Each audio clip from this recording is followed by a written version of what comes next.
1 2 3 4 কিভাবে আপনার সময়গুলো পার করছেন? মানে ঐশী এখন কি করছে? ঐশী এখন বসে বসে ইন্টারভিউ দিচ্ছে। ব্যস্ততা মূলত মুভি নিয়ে, আর মুভির জন্য অনেক কাজের মানে কথা হলে কাজটা করা এখনই হয়ে উঠছে না, কারণ মুভি শিডিউলের কারণে কোনো দিকে সময় দেওয়া হয়ে উঠছে না। এই জন্য একটু শুধুমাত্র মুভি নিয়ে বেশি ব্যস্ত, একটু সোশ্যাল ওয়ার্ক নিয়ে চিন্তা করছি। সিনেমাতে এলাম হচ্ছে প্রথমে নর্মালি সবার সাথে যেরকম যোগাযোগ করা হয়, কাস্টিং ডিরেক্টর আমার সাথে যোগাযোগ করলেন। আমার জিপিটিভিসি শ্যুট চলছিল, তো সেখানে আমাকে কাস্টিং ডিরেক্টর ফোন দেয়। এরপর সে বলে যে একদিন যদি একটু আমার দেখা করার সুযোগ হয়, আর তাদের যে প্রিভিয়াস মুভিটা ঢাকা অ্যাটাক সেটা সম্পর্কে বলে।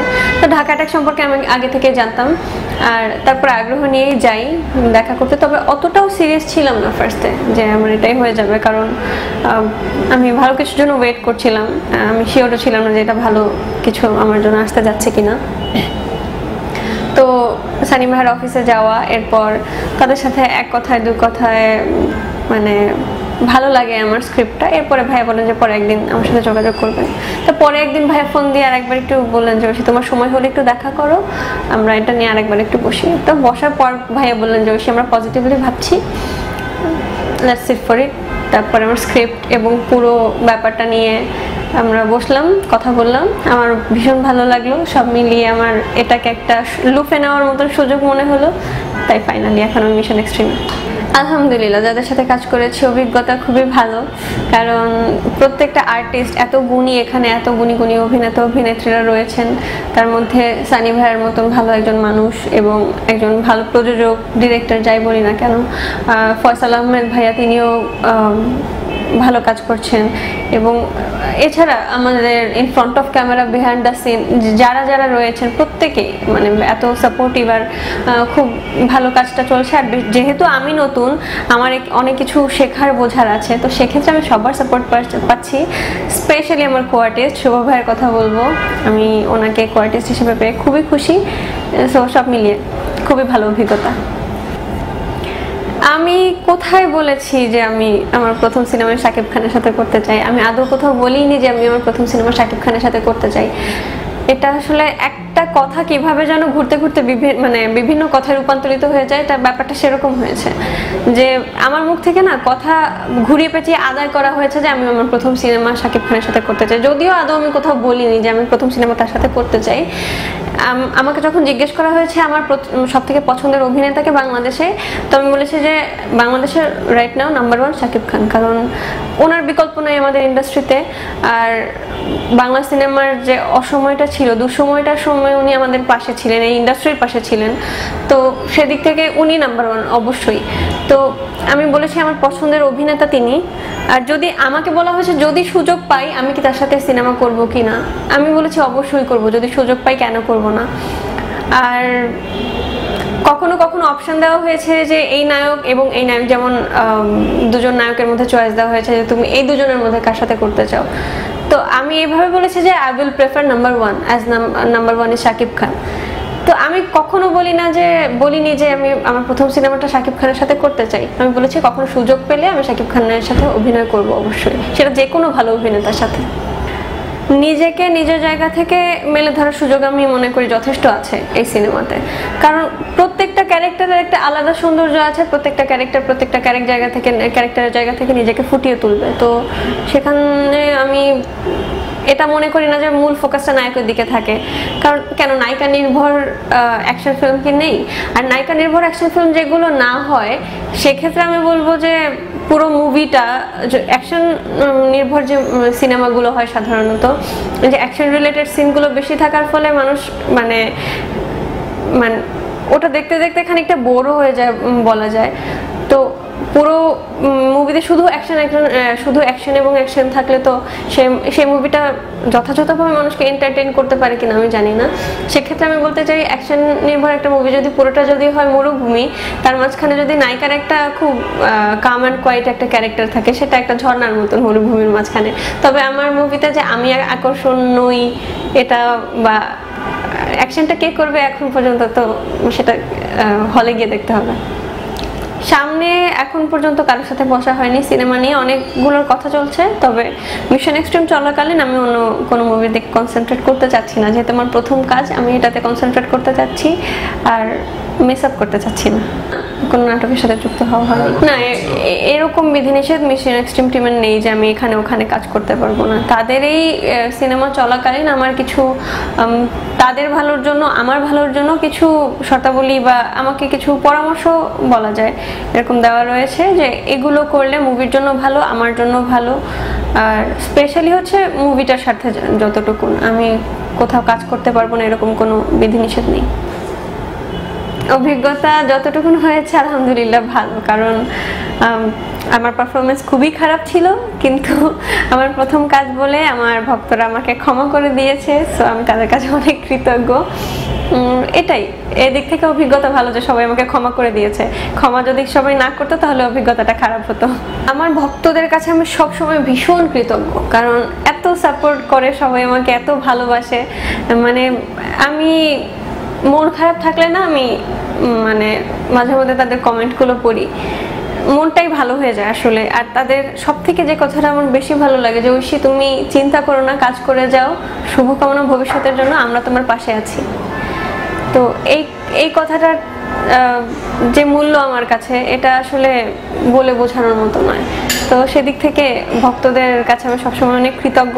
আর আমার প্রত্যেকটা কাজে, সেটা ভালো পারফর্ম করি খারাপ পারফর্ম করি, আমার ভক্তরা সবসময় পাশে থেকেছেন আর ভালো সাড়া পেয়েছি। আর সেই মিস ওয়ার্ল্ডের জার্নি থেকে এখন পর্যন্ত তারা পাশে আছেন, আশা করি পাশে থাকবেন।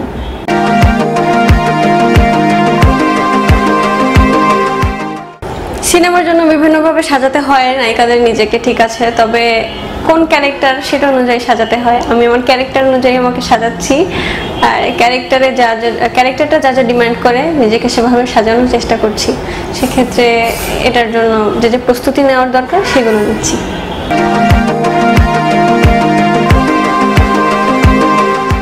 আলহামদুলিল্লাহ আমি এখন পর্যন্ত এরকম কিছু ফেস করিনি, কারণ আমি জানি না কেন, কারণটা আমি জানি না, তবে এখন পর্যন্ত আমি আল্লাহর মতো এরকম কিছু ফেস করিনি। আমি যে মিস ওয়ার্ল্ড বাংলাদেশ হলাম, এরপরে মিস ওয়ার্ল্ডে গেলাম, এরপর থেকে এসে বিভিন্ন কাজকর্ম করছি, আল্লাহর মতো এই ধরনের কোনো রকম প্রপোজাল মানে সিচুয়েশন তো ফেস করিনি, আর আল্লাহর মতো এরকম কোনো প্রপোজালও পাইনি, আর আশা করি কখন এরকম কোনো কিছু ঘটবে না।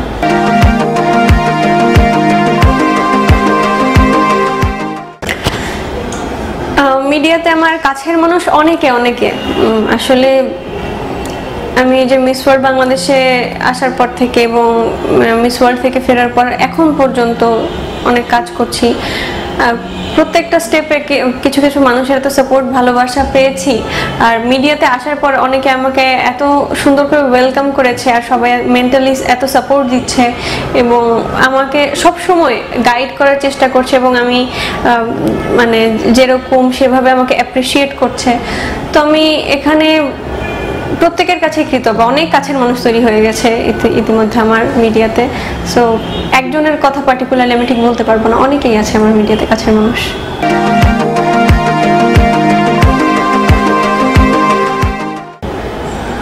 এটা নিয়ে আমি মন্তব্যের কথা যদি বলি, আমার মন্তব্য কতটুকু খাটবে এক্ষেত্রে আমি জানি না, তবে আমার যেটা মনে হয় প্রত্যেকের একটা নিজস্ব বৈশিষ্ট্য থাকে, নিজস্ব জীবন থাকে।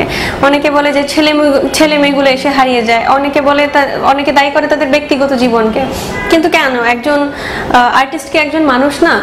তার একটা ব্যক্তিগত জীবন থাকতে পারে, তার জীবনের ঝড়ঝাপটা থাকতে পারে। স্ক্রিনের সামনে মানুষটা যেরকম, যে সে যে স্ক্রিনের বাইরেও মানুষটা সেরকম তার ব্যক্তিগত জীবন, এমন কোনো কথা নেই। তার জীবনে ব্যক্তিগত কোনো সুখ দুঃখ কষ্ট ঝড়ঝাপটা আনন্দ থাকতে পারে। তো দিন শেষে তার এমন একটা মানুষের প্রয়োজন হতে পারে, মানে একটা নির্ভরতা দরকার হতে পারে। এখন অনেকের দেখেছি তারা তাদের পার্সোনাল লাইফগুলোকে রিভিল করছে বিধায় তাদের ক্যারিয়ারের উপরে ইফেক্ট করছে, কিন্তু আমি মনে করি না যে এক্ষেত্রে তাদের ক্যারিয়ারের উপর ইফেক্ট পড়া উচিত। কারণ প্রত্যেকের একটা পার্সোনাল লাইফ থাকে, আর তাদের পার্সোনাল লাইফে ইন্টারফেয়ার করার অধিকারটা আসলে কারো নেই। আমরা অনধিকার চর্চা করি এক্ষেত্রে, প্রত্যেকের ব্যক্তিগত জীবন নিয়ে আমরা বেশি কথা বলি। আর সেক্ষেত্রে তাদের ক্যারিয়ার স্পল হয়ে যাওয়ার যুক্তি নেই, কিন্তু আমাদের দেশে যেটা সাধারণত হয়ে থাকে। আর আরেকটা বলবো, অ্যারোগেন্স যে শুধুমাত্র যে যারা কাজ করতে আসে তাদের মধ্যে থাকে তা না। ফিল্ম ইন্ডাস্ট্রিতে বা মিডিয়া ইন্ডাস্ট্রিতে বিভিন্ন ধরনের লোক থাকে, সেটা ক্যামেরার সামনের মানুষেরও থাকতে পারে অ্যারোগেন্সটা, ক্যামেরার পেছনের মানুষেরও থাকতে পারে।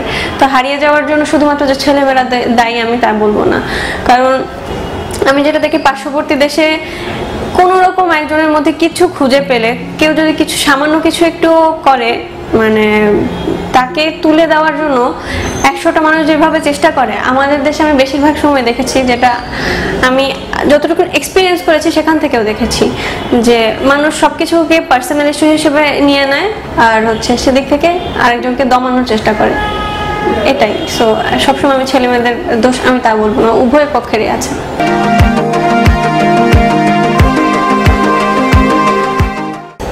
না, এভরিল আপু জেসি আপুর সাথে আমার কোনো যোগাযোগ নেই, আর জেসি আপুর সাথে এখন পর্যন্ত দেখা করা, কথা বলা কোনোটার সুযোগ এখন পর্যন্ত হয়নি। সো তবে আমার খুবই ভালো লাগবে যদি তাদের সাথে দেখা হয়, কথা হয়।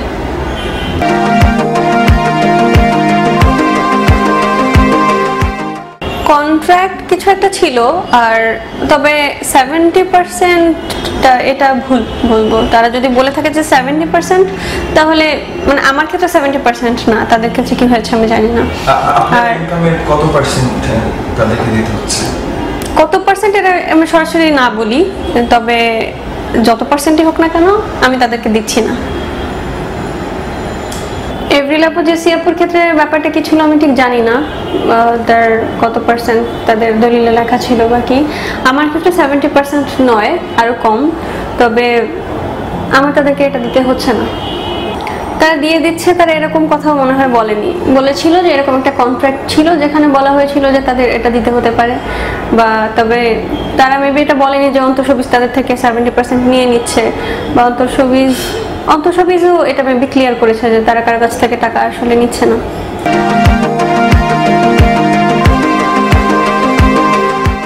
পরবর্তী মিস ওয়ার্ল্ড বাংলাদেশ অন্তঃসবিজ তারা যেহেতু তারা অর্গানাইজার, তারা যা হিসেবে রাখবেন আমি জানি না, কারণ আমার সময়ে দুর্ভাগ্যবশত আমি আমার আগের বছরে যারা বড় বোনরা ছিলেন তাদেরকে পাইনি, তবে মানে বাইরের অন্যান্য দেশে যা দেখেছি যে আগের বছরের যে থাকে উইনার তাকে জাজ হিসেবে রাখা হয়, আর ক্রাউন তো অবশ্যই সে পড়ায়। এখন সেটা অর্গানাইজারদের উপর নির্ভর করবে, অন্তঃসবিজ বা আমার যে অর্গানাইজাররা তারা যা হিসেবে আমাকে রাখবেন আমি সেই হিসেবেই থাকবো।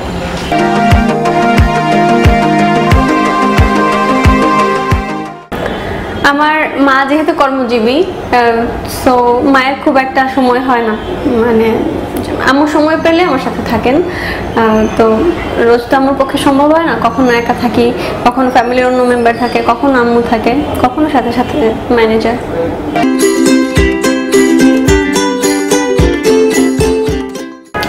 আলহামদুলিল্লাহ এদিক থেকে আমি অনেক লাকি যে আমার পরিবারের আমি 100% সাপোর্ট পেয়েছি সেই শুরু থেকে। আর ছোটবেলা থেকেই তো স্বপ্নগুলো দেখেছি, একটা গ্রামাঞ্চলে জন্মগ্রহণ করে মিস ওয়ার্ল্ডের স্বপ্ন দেখাটা খুব একটা সহজ নয়, আর স্বপ্নটা দেখার সাহসই হয়তো অনেকে পায় না, তবে সাহসটা আমি পেয়েছি আমার পরিবারের কারণে।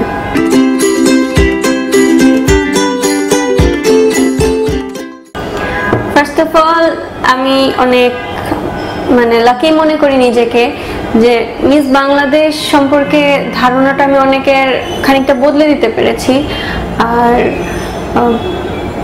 অনেকে যে আমাকে দেখে যে আসতে চাচ্ছে আমি অবশ্যই খুবই খুশি এ বিষয়ে। অনেকে বলছে যে না তোমার এই অ্যাচিভমেন্টের পর অনেকে মিস ওয়ার্ল্ডে বা মিস ওয়ার্ল্ড বাংলাদেশ অংশগ্রহণ করতে চায় এখন। হ্যাঁ, তাদেরকে ওয়েলকাম, কিন্তু আমাকে দেখে অংশগ্রহণ করতে চাওয়া মানে যে আমার মতন হতে হবে এমন কোনো কথা নাই। বি ইয়োরসেলফ, আর নিজের মধ্যে যে কনফিডেন্স আছে, নিজের মধ্যে আল্লাহ যতটুকু দিয়েছেন সেটা ইউজ করতে হবে, সেটা দিয়ে এগিয়ে যেতে পারবে ইনশাআল্লাহ যদি সেটাকে প্রপারলি ইউজ করতে পারে।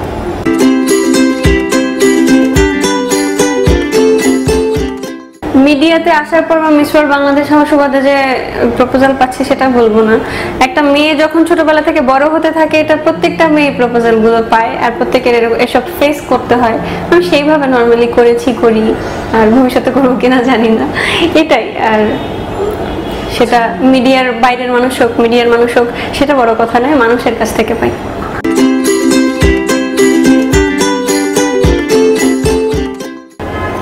কেঁদেছি শেষ কবে?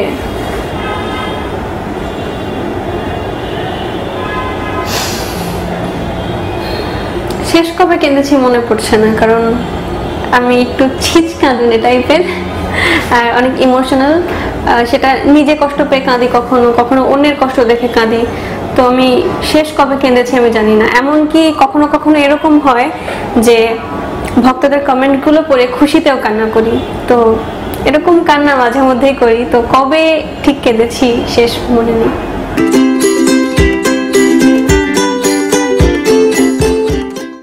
কাউকে অসম্মান করাকে কোনো কারণ ছাড়া, না জেনে শুনে তার সম্পর্কে আন্দাজে একটা মন্তব্য করা আর সেটা নিয়ে তাকে সম্মান করা।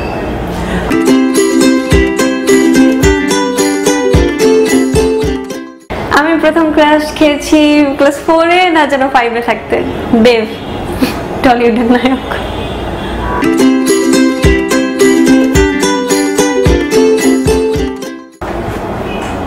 জীবনে প্রথম উপার্জন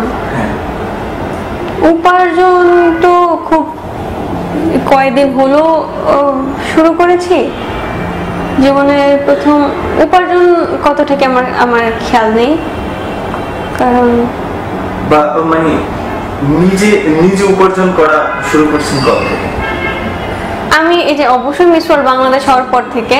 তবে প্রথম উপার্জন ঠিক বলবো না, কি একটা চ্যানেল থেকে একটা ছোটখাটো সম্মানই পেয়েছিলাম হাতে, মানে একটা চ্যানেলের ইন্টারভিউ শেষে একটা অনারিয়াম দেওয়া হয় সেটা। কিন্তু এরকম উপার্জন ঠিক প্রথম কত সেটা আমার খেয়াল নেই।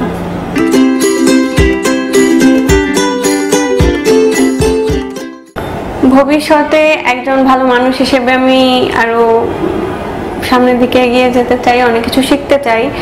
আর আমি কেবল শুরু করেছি, প্রত্যেকটা কাজ থেকে একটু একটু শিক্ষা নিয়ে আমার পরবর্তী কাজে সেগুলো অ্যাপ্লাই করতে চাই এবং ডে বাই ডে আমি ইমপ্রুভ করতে চাই।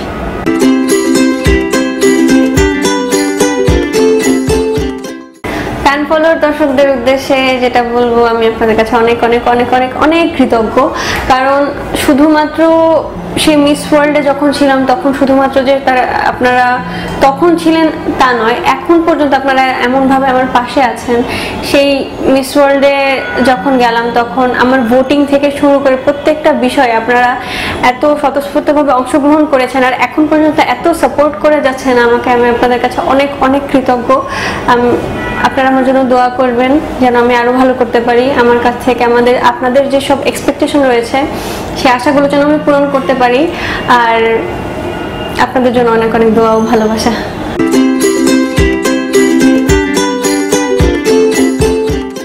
সাধারণ মানুষের লাইফটা সাধারণত সেলিব্রেট করে তার কাছের মানুষরা, সে নিজে, তার পরিবার, আত্মীয় স্বজন।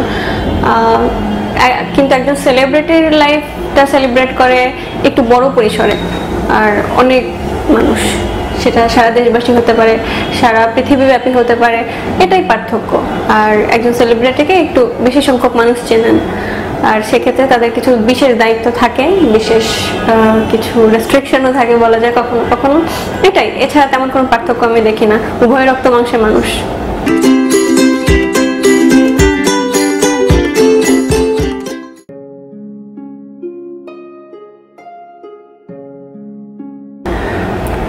আমার জীবন সঙ্গী, ফার্স্ট অফ অল আমি ভীষণ ভালো একজন মানুষকে চাই আমার জীবন সঙ্গী হিসেবে।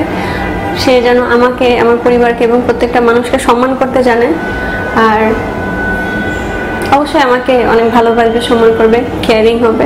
এটা মানে ভালো জীবন সঙ্গীর যেসব বৈশিষ্ট্য, একজন ভালো মানুষের যেসব বৈশিষ্ট্য সব যেন তার মধ্যে থাকে। ফার্স্ট অফ অল তানভীর ভাইয়া সম্পর্কে যেটা বলবো, তিনি আমার অত্যন্ত পছন্দের একজন ব্যক্তি। আর মিডিয়াতে আসার পর থেকে এখন পর্যন্ত তার আদর, স্নেহ, সাপোর্ট সবটাই পেয়েছি। আর সেজন্য অবশ্যই আমি তার কাছে অনেক কৃতজ্ঞ এবং আশা করছি ভাইয়ার এই দোয়া সাপোর্ট ভালোবাসা সবসময় পাবো। আর তার চ্যানেলের জন্য আমার অনেক অনেক শুভকামনা। আর ভাইয়া আমার নিজের জেলার মানুষ, তিনি পিরোজপুরের মানুষ, আমি প্রাউড অফ হিম। আর তার জন্য এবং তার চ্যানেলের জন্য অনেক শুভকামনা।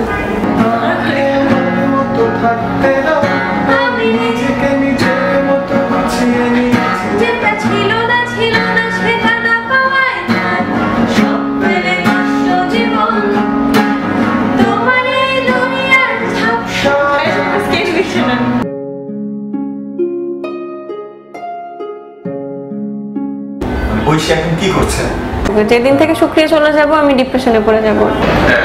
আমাকে আমি স্কেল দিয়ে গেছি, ওইটা আবার ভাইয়ের সাথে মিলে কোথাও এরকম প্যারা খেয়ে টাইম মানে এইরকম যে হুট করে ফ্যামিলি প্রবলেম আমি তখন সুইসাইড করে। আসলে একটা কথা মানে সরি এটা আগে বলবো যে টিকটকে জাগো এফএমে আপনি যখন দুইবারই গেছি। হ্যাঁ, এবারে বলে দিই যে ফ্যামিলি প্রায়োরিটি আগে, বাট আমার এলাকার ভাই, তারপর আবার ভাই আমার শুরু থেকে অনেক সাপোর্ট করছে, অনেক আদর করছে। আপনার বাড়ি কোথায়? জি ঐশী, আপনার কাছে সর্বপ্রথম জানতে চাইবো বরিশালের ভাষায় জানি কি একটা উইশ করতে বলছে, কিভাবে আপনার সময়গুলো পার করছেন? আমি বরিশাল 3 বার গেছি, কিন্তু খুলনা গেছি কখনো।